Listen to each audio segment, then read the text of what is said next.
Welcome to NRK knowledge. దేవుని పరిశుద్ధమైన ప్రశస్తమైన నామానికి స్తుతులు స్తోత్రాలు.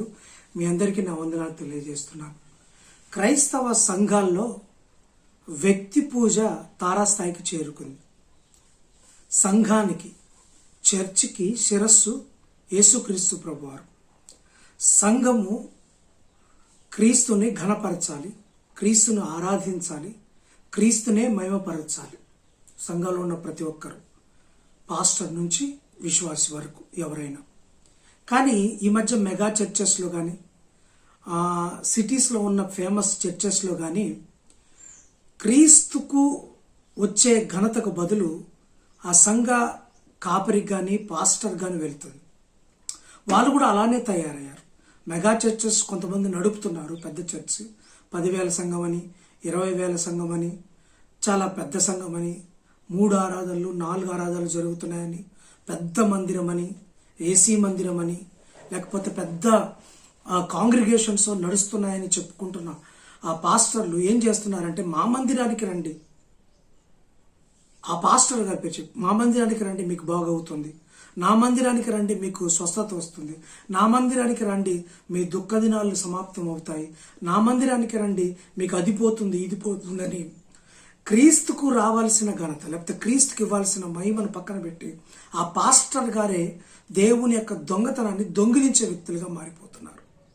అక్కడికి వెళ్ళేవారు కూడా దేవుణ్ణి బట్టి కాకుండా అయ్యగారిని బట్టి, ఆ ఫేమస్ పాస్టర్ గారిని బట్టి ఆ సంఘానికి వెళ్తూ ఆయన్నే ఒక దేవుడిగా కొలుస్తున్న సందర్భాలు కనపడుతున్నాయి. వారు పిలుచుకునేది కూడా అలానే ఉంది. మా మందిరానికి వస్తే మీకు అది అవుతుంది, మా మందిరానికి వస్తే మీకు కోర్టు కేసులు పోతాయి, మా మందిరానికి వస్తే మీకు పెళ్లిళ్ళు జరుగుతాయి, మా మందిరానికి వస్తే మీకు సంతాన భాగ్యం జరుగుతుంది, మా మందిరానికి వస్తే మీ పరిస్థితి సమూలంగా మార్చబడుతుంది అని వాళ్ళు అడ్వర్టైజ్మెంట్ చేసుకుంటున్నారు. ఒకసారి దర్శించండి. 10,000 మంది ఆరాధిస్తున్న సంఘం చూడండి, ఒకసారి లక్షల మంది ఆరాధిస్తున్న సంఘాన్ని చూడండి అని అడ్వర్టైజ్మెంట్లు చేసుకుంటున్నారు. అంటే మెగా చర్చెస్లోనే క్రీస్తు ఉంటాడా? అక్కడే వారు చేసే ప్రార్థనలోనే, వారు చేసే ఆరాధనలోనే క్రీస్తు ఉంటాడా? సౌండ్ సిస్టమ్ బాగా ఉంటే క్రీస్తు ఉంటాడా? అంటే ఎక్కువ మంది జనాలు ఎక్కడైతే గుమికూడి వేలల్లో లక్షలలో ఆరాధిస్తే అక్కడే దేవుడు ఉంటాడా? లేదు ఏసీ మందిరాల్లోనే దేవుడు ఉంటాడా?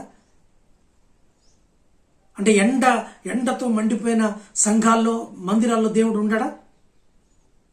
ఎక్కువ మంది ఆరాధించే కాడ దేవుడు ఉంటాడా? సౌండ్ సిస్టమ్ పెట్టి ఎక్కువ పెట్టి, లేకపోతే ఒక మంచి క్వైర్ను పెట్టి, అలాగే ఒక మంచి బ్యాక్గ్రౌండ్ ఇది పెట్టి ఇక్కడే దేవుడు ఉంటాడు అనుకుంటున్నారా? అందుకే దేవుడు పిచ్చోడు కాకుండా ఎక్కడ 2-3 నా నామపేట కూడి ఉంటారో వారి మధ్యలో నేను ఉంటానని చెప్పారు. అంటే ఇప్పుడు అర్థం ఏంటి?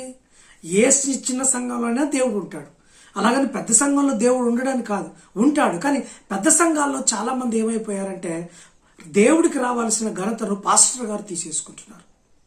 పాస్టర్ గారు ఒక ఘనతగా, పాస్టర్ గారిని కాళ్ళు మొక్కేవారు ఉన్నారు, పాస్టర్ గారిని ఒక దైవాంశ సంభూతుడిగా చూసేవాళ్ళు ఉన్నవాళ్ళు ఉన్నారు. అయితే పాస్టర్ గారికి రావాల్సిన ఘనతను గురించి నేను చెప్పట్లే, పాస్టర్ గారికి రావాల్సిన ఆ మెప్పు గురించి నేను మాట్లాడతాను. కొంతమంది చేస్తున్న అడ్వర్టైజ్మెంట్ గురించి మాట్లాడతాను. పాస్టర్ గారికి ఘనత రావాలి, పాస్టర్ గారికి మెప్పు రావాలి, సంఘాన్ని కాస్తున్న కాపరికి సముచిత గౌరవం ఇవ్వాలి విశ్వాసులు. నేను దాని గురించి మాట్లాడతలేదు. కానీ కొంతమంది మెగా చర్చెస్ నడుపుతున్న హైదరాబాద్లో కానీ, విజయవాడలో కానీ, రాజమండ్రిలో కానీ, ఇంకా పలు ప్రాంతాలు నడుపుతున్న వారి వ్యక్తి పూజ ఎక్కువైపోయింది. వారు వాళ్ళ అడ్వర్టైజ్మెంట్ ఎలా చేసుకుంటారంటే, మా సంఘానికి రండి, మా సంఘానికి రండి, పలాని కుమారు దగ్గరికి రండి, పలాని ఇక్కడికి రండి, పలాని ఆయనకు రండి అని చెప్తూ ప్రజలను మభ్యపెడుతున్నారు. ఇది దేవుని అవమానించటమే, దేవునికి రావాల్సిన ఘనతను దొంగిలించటమే. దొంగలుగా మారుతున్నారు. ఇది చెప్పడానికి నేనేం భయపడతలేదు. చాలా మంది ఇలా తయారు. పైపెచ్చు ఇంకొకటి ఏం చేస్తున్నారంటే, అక్కడి నుంచి వచ్చిన వారితో సాక్ష్యాలు చెప్పిస్తున్నారు. నాకు ఈ కుమారయ్య దగ్గరకు పోయిన, సతీష్ కుమార్ దగ్గరకు పోయినప్పుడు నాకు ఇదైంది, నాకు ఇమ్మానుయేల్ దగ్గరకు పోతే ఇదైంది, ఆ వెస్లీ గారి దగ్గరకు పోతే ఇదైంది, ఇంకొకరి దగ్గరకు పోతే ఇదైంది అని సాక్ష్యాలు చెప్పిస్తున్నారు. అయ్యా, ఆ చర్చిలో అయినా ఈ చర్చిలో అయినా ఈ చర్చిలో అయినా దేవుడే ఉంటాడు, దేవుడిని ఆరాధన చేస్తారు. మరి దేవుడి దగ్గరకు పోయినందుకు ఇదైందని చెప్పడం మంచి సాక్ష్యమా? పలానా చర్చి పాస్టర్ దగ్గరికి వెళ్ళాను, నాకు ఇది తీరిపోయిందని చెప్పడం మంచి సాక్ష్యం. ఇలా చెప్పిస్తున్నారు ఇంకొక 20 మందిని, 30 మందిని, 100 మందిని, 1000 మందిని పోగేసుకోవడానికి. నిజంగానే సత్యవాక్యం బోధిస్తుంటే, చక్కని వాక్యం బోధిస్తూ ఉంటే నువ్వు ఇట్లాంటి అడ్వర్టైజ్మెంట్ చేసుకోక్కర్లేదు.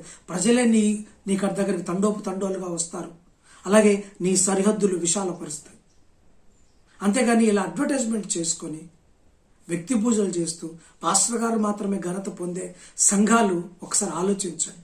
అక్కడికి వెళ్ళే విశ్వాసులు కూడా ఒకసారి ఆలోచించండి. నేను ఎవరి కోసం వెళ్తున్నాను? నేను ఎవరి కోసం వెళ్తున్నాను ఒకసారి ఆలోచించండి. దేవుని కోసం వెళ్తున్నాను, అయ్యగారి కోసం వెళ్తున్నాను ఒకసారి మీరు ఆలోచించండి. లేకపోతే ఇబ్బందుల పాలవుతారు. యేసుప్రభు అన్నట్టుగా నేను వచ్చేటప్పుడు ప్రజల్లో విశ్వాసము కనుగొంటానా?